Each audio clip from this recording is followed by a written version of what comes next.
Happy birthday to me. Hopefully I don't puke in my mouth today listening to too much Hosier. Sweet divots on light and a blunt. Bye-bye. Okay, there she is.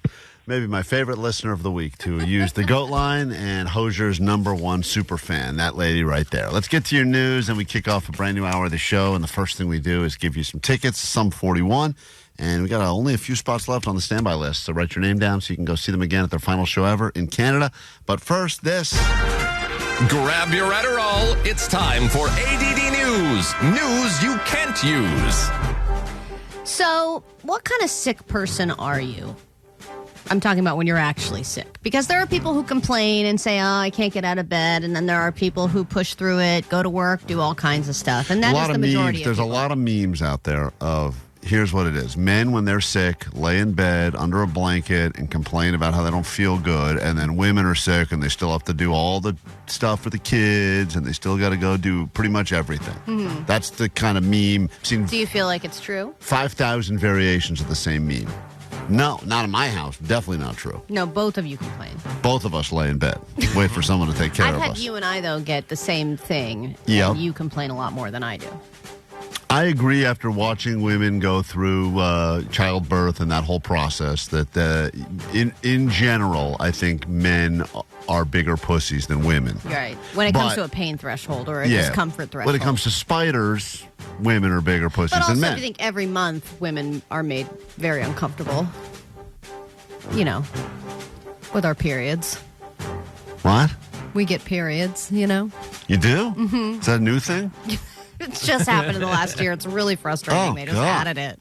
You're a woman now. Good job, Al. So anyway, there are people who complain, there are people who push through it, and then there are people like Noah Lyles who not only run 200 meters at the Olympics with COVID, they do it in under 20 seconds and win a bronze medal. And after the race, he was pretty winded. This is the guy that won the 100 meter. He's the fastest man in the world by a 0.0005 seconds. But he was really winded afterwards, which is normal. You see a lot of those guys laying on the ground or doubled over trying to catch their breath, but then he never could catch his breath. Then the medical team went over there. They eventually wheeled him out in a wheelchair. Later, they confirmed that he had tested positive for COVID 2 days before that. And he was like, yeah, you know, we found out. And then I was just really trying to hydrate. But no, I never thought of pulling out of the race. And then you never want to tell anybody because you don't want the other runners to be like, ah, cool, that guy's got COVID. I know I'm going to beat him. Also, you don't want to you want to give them any kind of advantage. These guys are prime athletes in their prime. And who knows, 2 years, 4 years from now, and this thing's back in L.A., these guys are 4 years older. Aches and pains. This guy's going to be mid-20s by then. Forget it. Did this guy have more races and then he quit? He was just like, he had a relay to do, but I think he pulled out of it. He pulled out of the relay? That's what he said. He put a post on social media saying that he thinks his Olympics is over. I mean, I think that's in tomorrow or on Sunday, so he might still come back. Oh, yeah, maybe. But he got 2 golds, right? No, he got 1 gold for the 100 meter. Oh, what was the thing he had the COVID during? That was during the 200 Are meters. you listening to this story? No, I just said all this. I tuned out. No, but I thought who doesn't listen to who? Do you have COVID? So, yes, I think I may, actually. I'm not even kidding. I should probably test for that. Great. Well, I'm glad we're in a room together. Whatever. We all got it. Who cares? All right, now on to something that we can all relate to a little more. Getting sick from deli meat. Boar's Head, which... That guy got sick from deli meat, the Olympian? Oh, my God. I can't believe it. I mean, maybe he did. No. Boar's Head, arguably top shelf deli meat. Wouldn't you agree? Oh, yeah. It's one of the few deli meats that people will order by brand name, which is very interesting. I think it's the only brand name other than like Columbus salami? Yeah, like sometimes you go to a place, especially if you go to Ralph's, you're like, let me get a pound of turkey. And they go like, do you want the boar's head? And you're like, well, yes. But it's always way more expensive. Sure. You go, well, how about that oven roasted stuff that you guys do? And they're like, really? It's kind of sad. I'm an Oscar Mayer, man. They judge, select, yeah, they judge please. you. But the boar's head is the bougiest of the deli meats, for sure. So millions of pounds of it have been recalled. Dozens of people have been hospitalized, and 3 people are dead. And they've recalled, I think, 7 million pounds of boar's head deli meat so far. And it's sad because those animals will never be eaten. You know, they died, they were made into meat, and now no one's going to eat it. They're just going to throw it away. But they're going to get rid of a bunch of liverwurst, ham, beef, salami, bologna. 71 products in all are being recalled. Give it to Jake. Yeah, And Jake- hopefully, Jake will eat all of that. I mean, think about if you have boar's head in your fridge right now. I have boar's head in my fridge right now. So what lottery are you willing to play? Because I'm are you eating it. like, I'm just I'm going to eat it. okay. I'm going I'm to gonna eat eat it. it all yummy yummy. Yeah, I'm going to eat it all. bros. Yummy, yummy. No, I'm not throwing it out. What are the odds you get? See, I feel like because it's boar's head, people are just going to keep eating it. Yeah, do you know how many times I've had something that's been like, quote, recalled? And I just go, well, whatever. It's probably, I'm not going to go wait and, what do they tell you to do? Mail it back or wait in line and get a Mail refund? it back. I'm not doing Especially that. if you've already tried it. If you Yeah. already tried it already, then you're probably fine. Yeah, I've already eaten half of the pound that's in there, so I'm just going to eat the other half pound. All right, if you find something for a deal, do you feel you get the same rush as you do when, say, you're gambling? 82% of people now are searching for a deal, which is way more than ever before. People are they're all turning into El Cheapos because of inflation. And bargain hunting and finding a good deal gives you a buzz for about 216 minutes, according to a study. So that's a little over 3.5 hours. This is why your mom's hooked on that shop thing. Shops. It's the same Yeah. effect. If you have that gambler, some people don't have that, but if you've got that gambler's mentality, Which she does, and you do right, too. it's that it triggers the same thing. Because what she enjoys, too, is to tell me. She literally has to show me the price tag and go, look, here's $564 crossed out. And then Right. this is crossed out, too. Yeah. And then, boom, look at the tag. Look what I bought it for. It's all set up to kind of mess up our brains. But if you got that gambling bug already, and you're getting close to the best time of the year, because It you does start feel betting like a on huge football. win, though. It does. Feels like you made money, even though you didn't. That's why Prime Day is exciting, because people just want a deal. That's the thrill. We will get into a brand new hour of the show after Green Day. And the first thing we do is give you tickets. You want them? Call us now, 800-520-1067. Some 41 tickets are yours next on KROQ. Klein Alley Show. KROQ. Grab your Adderall. It's time for ADD News, Americans' most trusted news. Is not our slogan, but good for them. All right, the men's finals for Olympic basketball are happening tomorrow night. The U.S. and the U.S. men and women's team are both in the finals. The women have been killing it and winning every game easily, but the men's team has been barely sneaking through on some of these games. They were heavily favored to win last night against Serbia, but at one point they were down 17 points. Ultimately, they did make a comeback and won, largely because Steph Curry scored 36 points. But just listen to how excited the announcers were when this comeback was happening. For the lead. Kaboom! James. Oh! LeBron James, Le Captain America, putting the country on his back. Le Doesn't Captain even make sense. America. That doesn't flow. No, it Le does Captain America putting the country on his back. not. Right. How many of those do you think that guy has written? A lot. Hoping. Yeah, right. He's like, I'm Yeah. going to drop my Le Captain America thing in this one. And by the way, he said that LeBron James one after Steph hit a three, which was really weird. Yeah. It didn't make sense. He was just excited. He thought he was going to know who was going to be the heroes of the But big game. Le Captain America doesn't work for Le Steph Curry. Captain America. They were excited. Look, I think, I'm not a conspiracy guy. I think there's way too many people out there that try to make everything a conspiracy. But the reality is everyone's expecting, American team in men's basketball is going to win. There was not even a country that they thought was going to be able to even get close. So you think that they were bad on purpose? I don't know if they were bad on purpose, but it definitely makes it a lot more exciting when you feel like, whoa, they are beatable. I because think then it's the opposite. I think that when everyone expects you to win and you're this huge favorite, you think you can phone it in and be like, oh, great, boop-a-doop, just going to beat these other countries. What country is this? Poland? Okay, swish, and then when a team actually gives you a run for your money, you're like, oh, crap, I have to start trying. If you remember in the qualifying games before the actual Olympics began, there was a few kind of close games with countries that I didn't even know existed. But then it was like, then the fourth quarter, we ended up winning by 40 points. Because they know how to pace themselves, I guess. But it's crazy that this started way before the Olympics even started, and now we're still doing it. And they also have this guy on their team. Le Captain America, putting the country on his back. That is true. He lost the ISO. He's got the ISO. 5 to shoot. The cross. The sauce. Hey, he's not nice. The splash. Oh, man, I don't even that's know good. what that means. What does that mean? The cross, the ISO? Got the cross and the What sauce, does that baby. mean? I want to stand. Cross sauce, the sauce. Come on, man. A curry sauce? Is that what he's trying to say? I want to stand next to that throuple and just make calls like this about their relationship all the time. There he goes. Oh, he's switching. Crisscross applesauce. There's sauce everywhere. Putting the girls on his back. Okay, at the risk of sounding morbid, is there a certain way you'd like to go out in life? In a throuple. You want to go out quietly in your sleep? In a throuple? Would you rather be doing something you love, like eating pizza? Maybe a heart attack after a big gambling win? Heart attack would be a rough way to go out because usually when you hear about the stories of people that have heart attacks, sometimes sex sets it off, Yep, and you think to yourself, well, at least they died during sex. They died happy, but also maybe not, though, because Yeah. maybe they didn't die after the climax. Maybe they died in the middle. Blue balling after Terrible, that. terrible way to go out. You get stuck with that for eternity. Okay, this is a terrible way to go out. I think one of the worst ways that I have heard. So this woman is, first of all, at the airport. Dying at an airport, already terrible. Oh, I know this story. This is gruesome. Dude. This is gruesome.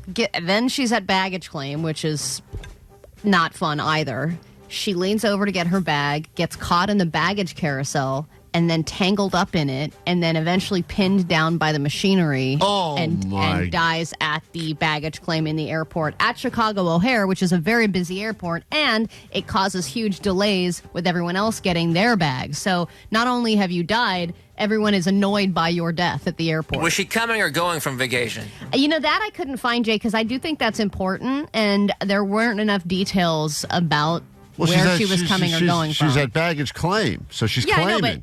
I know, but she was she arriving home or was she arriving at a vacation spot? You know, like was she? Yeah, you'd rather die when you get home. Yeah. You think so? You don't want to, like, if she's on the first leg of some cool vacation. Yeah, but why would it be Chicago? Or is it like... She missed Lollapalooza, so... I don't know. It's the thing is terrible, and I also don't understand how. I thought a lot of those baggage claims have those big red buttons you can push. Yeah, they're emergency stop. That Yeah, stop just that. like the escalators. Totally. Yeah. And I thought that they kind of reinforced them with that rubber stuff so that you can't get caught up in it. But Those things seem. I know that I'm an adult, and This I person shouldn't. was probably fat. I shouldn't. Omar, that's Omar Right, Klein. Klein? No, I Probably didn't say that. fell over. I didn't say that at all. Listen. I know that I shouldn't still think those things look fun to play on because I'm an adult, but they still look fun to play on. They do. Of I course would they love do. to That'll play never on. go How do you away. get caught? I don't understand. It must have been like a scarf or something, some article of clothing. A is my scarf guess. in August? Well, whatever, some article of clothing, dude. that's what you're upset. Don't get caught up in the weeds here, man. Sometimes I have gone to pull a bag off decorative. of one of those things, and the bag is heavier than you remembered it being, and the bag kind of pulls you a little bit along, and you don't want to let go of the bag. No, Yeah, seriously, that's never happened to me once. No, you're falling into it. It's too heavy. sometimes, but if you let go of the bag, my scarf. Allie, if you let go of the bag, it's going to take a whole nother lap around, real lap of shame around. I know. And And then you're like, I'd should I rather walk to die. the other side So you just and got catch up to it? to hold on and go for the ride. At that point, I'm with her. Fast food I'm with her. She's not with us. And if it was a fashion scarf, any season is okay, All Jay. right, let's give some respect, okay? Fast food prices have gone up. People got mad, then they left. Then all these fast food places tried to lower their prices again to lure people back. And now McDonald's is trying to lure people back in with a new, bigger, fatter burger than ever before. And it already has a name, though I do believe we should find a better one. So it's called the Arch, and it's a burger with 2 patties, 3 slices of white, highly processed cheese, crispy onions, different crispy toppings, slivered onions, pickles, lettuce, and a new Big Arch sauce. So it has a new sauce to go with it. But if you look at, like, the Big Mac box, you know the size. Yes. This one is It's bigger than the yeah, Big and Mac they're box. testing this out in a couple of international locations. Great. And Is it in Chicago Airport? no, That lady would have loved this. No. Klein. Alley, show! Mornings on KROQ. 106.7 KROQ. All right, let's give you your news now on KROQ, and then another pair of tickets for you to check out Sum 41. Get your name on the standby list. Only a few spots left, so you can go be at their final show ever in Canada, and you'll have your chance next coming up with us in about 5 minutes right here on KROQ. But first, what's happening in the world? Grab your Adderall. It's time for some ADD news. My therapist says I'm good enough. All right, there have been a couple high-profile lawsuits filed this week, one slightly more important than the other. How would you like to be the guy that's suing the ice cream museum the same week the Titan Submersible is getting sued for wrongful death? Oh, man. I knew those lawsuits were going to start, but I didn't know about Which one's the ice cream museum or the Titan Submersible? The ice cream museum. The ice cream museum one is funny because of why he's suing. Well, he's suing because he jumped into the sprinkle pool and he broke his ankle.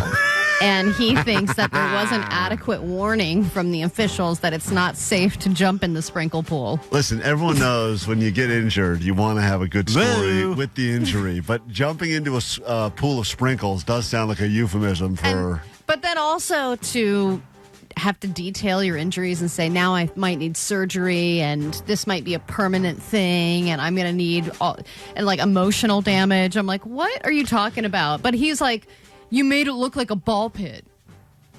Well, if it didn't look like a ball pit, listen, on purpose. Were other people jumping in? That doesn't seem like... That I don't know. I think that he just saw it and was like, yeah! Yeah. And then that's jumped bad in on him. and hurt himself. You're probably at your happiest moment as a human when you're in the moment of jumping into what you believe is a pool full of sprinkles. And then giant sprinkles. Oversized plastic right, sprinkles. those 3 seconds of you in the air going like, I'm jumping into all these sprinkles, and then only to be like, crack, and then go, there goes the ankle. That sucks. I know. And then the family of one of the people who died in that Titan Submersible was, the one that was going down to see the Titanic. It happened about a year ago. They're suing the company for $50 million, and they've revealed some new details about what the people went through before the implosion. The family of a person on the Titan alleging the entire crew on board knew that the submersible had failed as they sank deeper and deeper into the ocean. The crew dropped weight from the submersible, indicating they tried and failed to abort the dive altogether. And the lawsuit says by experts' reckoning, they would have continued to descend in full knowledge of the vessel's irreversible failures, experiencing terror and mental anguish prior to the Titan ultimately imploding. So do you think isn't that horrible? They're suing were the sprinkles made of sprinkle? Or were they plastic? The guy is suing the ice cream museum for $51 million. Oh, good. Yeah, show that. This is much more important. There are dog people. There are cat people. Oh, hold on. I want to ask you a question about the submersible thing, Yeah. because the argument they always, at least what I had heard, was that even though that was all of us for a moment thought about what would be going through our minds. Of in course. that. But then they led us to believe that the implosion was so instant in less than a tenth of a second that no one would have felt anything, and it just would have been like, we're about almost at the Titanic, boom, and then game over. Yeah, and now they're figuring out that they knew as it was going down that it was a doomed operation. They were trying to drop weight. They probably had a big orgy, right? Yeah. It's just like it was all. Why do multiple people think that? Probably, yeah. Yeah, definitely. There's all guys on there too, though. I think it was all guys. All dudes on there. Whatever it takes, man. There are holes there. But also, that's right, Omar. Doesn't count if you're in the ocean, I guess. International waters. Is that a rule? I think so. That's why there's so many cruises. Yeah. There are dog people, cat people, and now there are duck people. More and more people are adopting ducks as pets, and Duck Mom is becoming a trending thing on social media. And there is a teenage Olympian skateboarder from Australia who just won the gold medal. I believe she's 14 years old. When they interviewed her, she said, "My parents promised me if I won a gold medal, I would get a duck. They're really cute, and I can take it on walks and take it to the skate park." So that was all she wanted after winning a gold medal, was a pet duck. And it's true, they were looking at why this is happening, and the news is so negative, and there's so much that can bring a person down that they're like, people just need something that's like stupid positive. Just like, let's just have a duck. It's just so silly but so nice. I mean, think about the Friends duck. It was walking around the apartment and how fun that was. And it's very realistic. But a lot of people are doing it now. And, it's like when people were adopting chickens during COVID. It was like, let's get a chicken coop. That's a cool thing. But now if I can just get one duck and you got to put a diaper on it so it's not crapping all over the place, then you've got a really good pet. And, you've got basically an instant TikTok fame. I'm so torn on the duck thing because I hate ducks, because every time I'm trying to send someone the F word, it auto corrects to duck and I never mean it. So it's like over the years, the thousands of times I've tried to send the F word when it constantly switches to duck, I'm like, no, F you duck, it's not what I mean. But also ducks are delicious. And this is where I get very torn because they are adorable. They're very cute little. And they're so tender. But boy, you put some hoisin sauce on that thing and they are so good. just imagine. So now I'm if like, it got bad enough, if you didn't want to go grocery shopping and you're like, all right, I got this duck here. it would be very difficult for me to not look at that thing every day and be like, you're cute, but I gotta eat you. I know how good you are. Some tidbits from Snoop that I wanted to share, both regarding food. First off, I just wanted to say, because I know it'll give me a little bit of redemption, he said his favorite midnight snack is hard-boiled eggs. He said it's easy to make and they're delicious, and he likes to slice them up and put them on toast. But he also Snoop said that? Yep. And he also said, this is a new way to cook bacon that I have never tried. He does not separate the bacon strips. Oh, he I've done takes this. the entire package out. He's and right. he throws it on the thing. You don't even separate it once it's on there. You can flip it if you want, but you leave it pretty much all in one until the last minute, and then you separate the pieces right before you take it off. It's called a bacon clump, and it is delicious. Hey, thanks for checking out some of our radio show on KROQ. Just between you and me, we're about to fire Allie, so hopefully you didn't get used to her too much. But thanks for checking it out, and we appreciate you checking out the live radio show. And Hey, what are you guys doing? nothing. But you're filming something. Aren't they supposed to be involved in this? We're not filming anything. There's a camera right there.